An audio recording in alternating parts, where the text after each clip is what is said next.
En lo largo de la historia del fútbol mexicano hemos tenido jugadores, diría yo, buenos, pues se sabe de personalidades que no han ganado todo lo posible en Europa, pero sí han tenido ciertos triunfos importantes de segundo nivel, y es que pareciera algo increíble que un país tan futbolero como lo es México no haya sacado ya una generación como lo fue Croacia en esta última época, país que tiene 120 millones de habitantes menos. En el transcurso del tiempo, solo hemos tenido 3 jugadores que han alcanzado la punta de la pirámide del fútbol: Javier Hernández, Rafael Márquez y el más que humilde Hugo Sánchez. Este último es quizás el más grande jugador que este país haya visto, pues anotar cientos de goles como lo hizo con el Real Madrid lo colocan como uno de los históricos de la Casa Blanca, y es que al menos en la década de los 80s era parte del top 5 de jugadores en el momento, y aunque suene exagerado, sí se podría comparar en quién era mejor en esos años, si el mexicano o Maradona. Sobrio. Sin embargo, la dualidad del hombre siempre sale a la luz. El tipo era un sobrehumano al momento de vestir de blanco con sus goles a primer toque y de chilenas, pero cuando se ponía la camiseta de la selección, parecía un jugador más en el campo. Todo esto genera la pregunta de por qué Hugo no pudo triunfar con México, pero como todo buen creador de contenido que tiene su propia sección de videos, lo llamaremos ¿qué fue un Hugo Sánchez?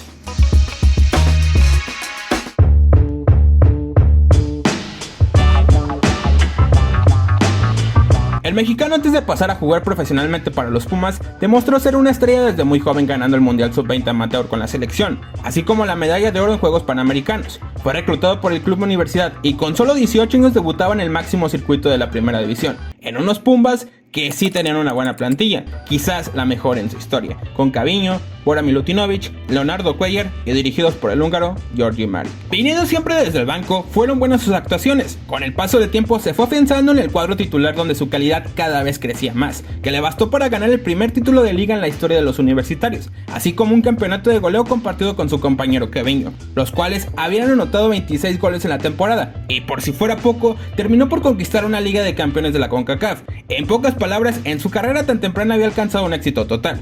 Pero a nivel de selección sí comenzaba a contrastar un poco su etapa de clubes con la de seleccionador.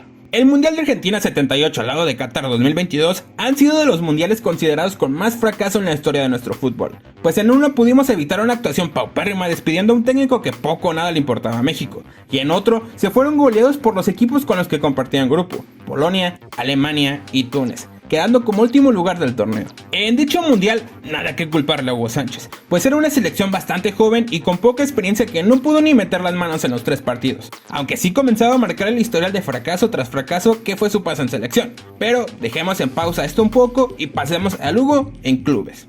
Finalizada su primera etapa en México, después de anotar 104 goles en 200 partidos, en el verano de 1981 sucedía algo inédito, pues por primera vez un futbolista mexicano pasaba a Europa con el Atlético de Madrid, que sí, ya había jugadores anteriormente que pasaron al viejo continente, en específico en España, pero ninguno portó la camiseta de un equipo tan importante como lo es el club de la capital. Todo aparentaba ser de ensueño para Hugo, pero la realidad es que los comienzos del mexicano al otro lado del charco fueron un poco malos. Claro, si decir poco malos es la mejor manera de exponer que el tipo sufría discriminación por absolutamente todos: prensa, aficionados y compañeros. Aunado a todo esto, el entrenador que lo había llevado, José Luis García Trait, era destituido por un problema de indisciplina, y el técnico que llegaba, Luis Carriega, no conocía absolutamente nada del mexicano, dándole muy pocas oportunidades, siendo contadas las veces que entraba al campo lo hacía de extremo izquierdo, y no su posición natural como lo es de delantero. Y todo esto bajo unos cánticos del estadio llamándole indio. Hablemos de mentalidad. Hugo se podrá poner unas calificaciones exageradas en su carta de FIFA poniendo su 90 en defensa,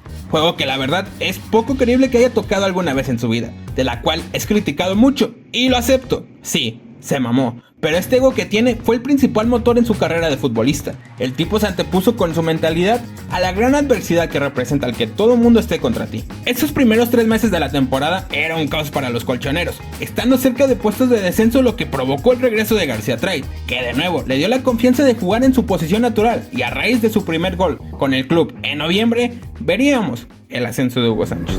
Corriendo tras un balón, sin descansar, chutar y buscar un gol. El rendimiento y calidad de Hugo aumentaba con el paso de los años, pero en la temporada 84-85 lograba algo increíble para un mexicano, y era ganar el premio al máximo anotador de la Liga Española. Era evidente que se estaba convirtiendo en una de las máximas figuras extranjeras que había en el momento, y no tardó en sonar los rumores de un traspaso a un equipo más importante como lo es el Barcelona, pero por ciertas diferencias no sucedió, y terminó por ser fichado por el club más grande de Europa, el Real Madrid.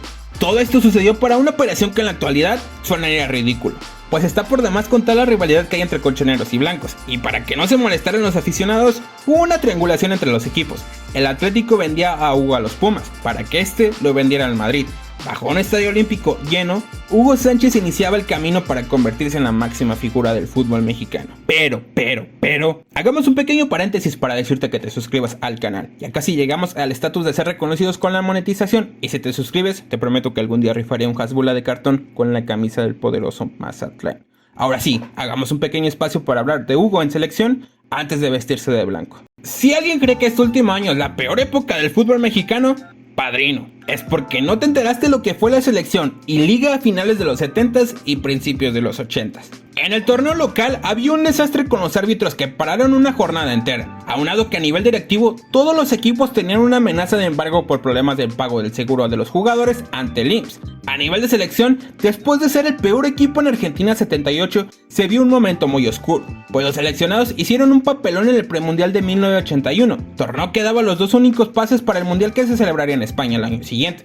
Cabe destacar que todo este torneo se jugó en una sola sede, Honduras, y aquí sí hay que hablar bien de un joven Hugo de 23 años que se echó relativamente el equipo al hombro, marcando 7 goles que no fueron suficientes. Su sueño de disputar un segundo mundial se iba por el momento. La actividad en selección del Pentapichichi comienza a reducirse notoriamente al punto de no disputar un solo juego hasta antes del mundial en el 86. Y es que también eran épocas en las que cero había fechas FIFA para amistosos donde podías jugar moleros en Estados Unidos, era un estadio repleto de pochos contra el equipo C de Surinam, y lo poco que se jugaba en selección solo eran torneos oficiales. Así que dejemos en espera al Hugo de selección y vayamos al Hugo que estaba a punto de derramar sexo en el Real Madrid.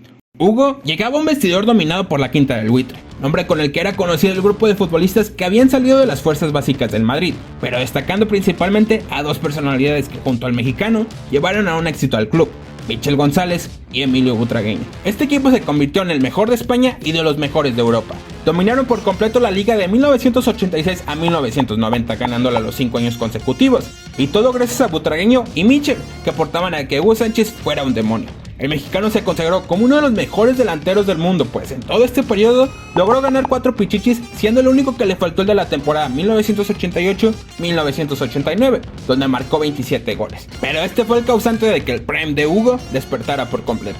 Repitamos la palabra, mentalidad. Hugo la tenía, y es que mucha gente está acostumbrada a los jugadores agradecidos y humildes que quieren pasar desapercibidos frente a la opinión pública, y algo a lo que evidentemente él es todo lo contrario. Hugo quería ser cada vez mejor.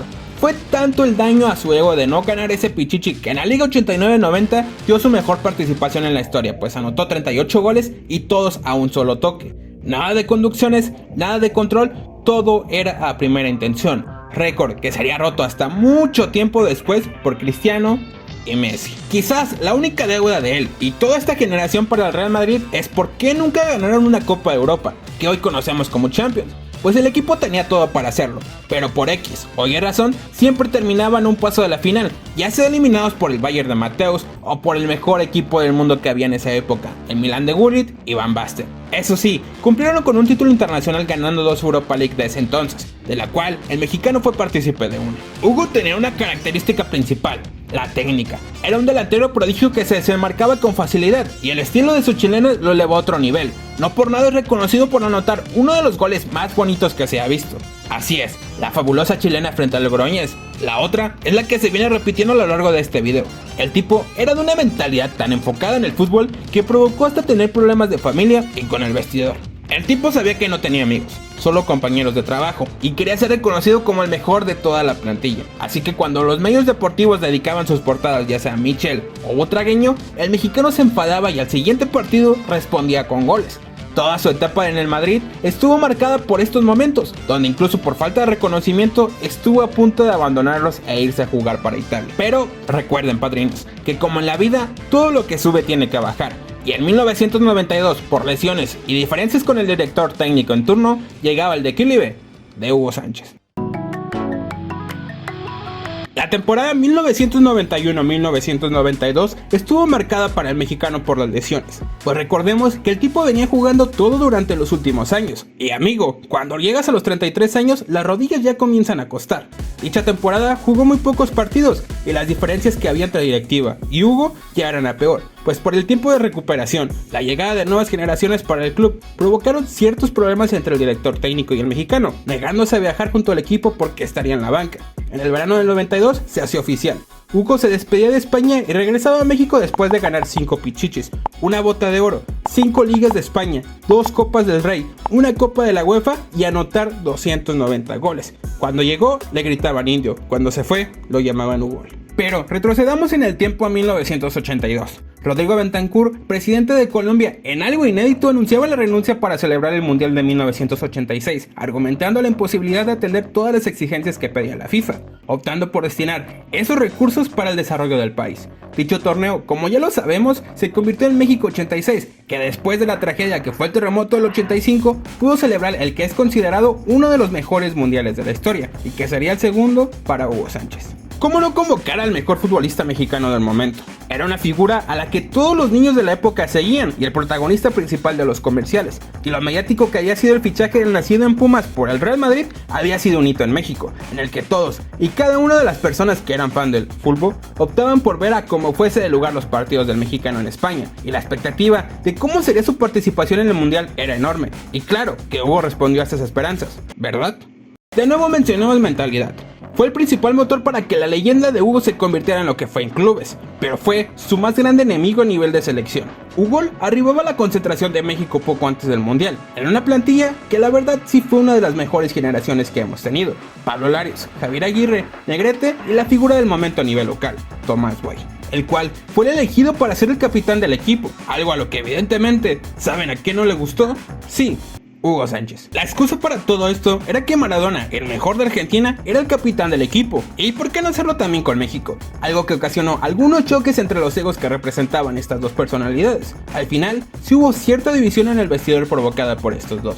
En todo el torneo celebrado en México, Hugo solo anotó un gol en su debut, ante Bélgica. Pudo hacer uno más contra Paraguay, solo que falló su penal, pero no sé si la presión que tenía era mucha, o que no recibía apoyo suficiente del vestidor. El clima, en realidad, no sé. No me puedo explicar en cómo no se pudo ver al Hugo de España, que es que cuando más se necesitaba en los cuartos de final ante Alemania, se acalambró, cuando trajo a todo un equipo de masajistas y fisioterapeutas desde Europa. ¿Cómo te explicas que tu mejor jugador le dio miedo tirar unos penales que pudo llevar a México hasta una semifinal? Es increíble cómo toda la expectativa que había alrededor del juego de Hugo terminó en el récord de anotar un solo gol y achicarse frente a Alemania, pero esta historia continúa. El prime de Hugo Sánchez fue esa temporada de los 38 goles a un solo toque. Sí, el torneo que se jugó hasta antes de Italia 90, mundial del cual siempre estará marcado por la pregunta de ¿qué hubiera pasado si México jugaba ese torneo? Pues la federación cometió la estupidez de meter a unos cachirules a disputar un torneo juvenil, caso que sería expuesto por unos periodistas, el cual llegó a los oídos de la FIFA. La Federación Mexicana fue sancionada a nivel de selecciones menores, que después terminó por ser una sanción a nivel general. Y todo por querer apelar a la multa puesta por la FIFA, que terminó por evitar que México pudiera jugar el Mundial en Italia. Toda esta situación fue un caso de suma desgracia, al menos para nuestro fútbol. Se perdió toda una generación y provocó un retroceso, y es que siempre estará esa cosquilla de qué hubiera pasado, pues el equipo que venía de tener una gran actuación en el 86 llegaba aún con más experiencia, y reforzada con uno de los mejores futbolistas del mundo que acababa de ganar una bota de oro, viviendo la mejor etapa de su carrera. Los pleitos evidentemente no faltaron. Hugo y los directivos de la selección tuvieron sus diferencias que provocaron que el mexicano no volviera a vestir de verde hasta antes del Mundial de 1994, donde sí, de nuevo el pentapichichi volvió a desaparecer. El encargado de dirigir a la selección en Estados Unidos 94 era Miguel Mejía Barón. El mexicano dio un cambio generacional, aunque seguía teniendo figuras veteranas. Una de ellas era Hugo, que estaba viviendo ya de las últimas etapas de su carrera en el Rayo Vallecano. Hugo solo fue titular en el primer partido frente a Noruega, y cuando volvió a ser requerido fue hasta los octavos de final contra Bulgaria, en específico en tiempos extras. El plan del técnico era ponerlo en el medio campo, algo a lo que evidentemente se negó, porque soy Hugo Sánchez, no quiero hacer el ridículo. La realidad es que los dos se equivocaron, uno en no meterlo aunque sea en los últimos minutos para que tirara un penal, y el otro por simplemente no querer jugar en su posición. México sería eliminado en penales. Hugo Sánchez se convirtió en la figura más importante de nuestro fútbol. No hay duda de que su carrera es envidiable y que en más de 30 años no ha habido un delantero mexicano que se le llegue a asemejar una mitad de lo que era. El ego fue parte de su carrera, que lo terminó por elevar a ese nivel. pero la mentalidad que tenía al momento de vestir de verde cambiaba a un autosabotaje, aunado a diversas circunstancias que no le permitieron rendir con México. Héroe en clubes, villano en selección. En fin, no cabe duda de que Hugo Sánchez es la persona más humilde de nuestro fútbol. Si quieres descubrir un poco más de lo que fue su carrera como entrenador, la cual sí da para todo un video, Villaluz, se prepara Villaluz, quiere dar la vuelta al disparo. Deja tu like y comentario para una parte 2 de qué es un Hugo Sánchez, que no sé cuándo sacar. Supongo que después de acabar los videos que estoy escribiendo sobre la Premier League o el experimento Leagues Cup, pero llegará pronto, o eso creo. Bye.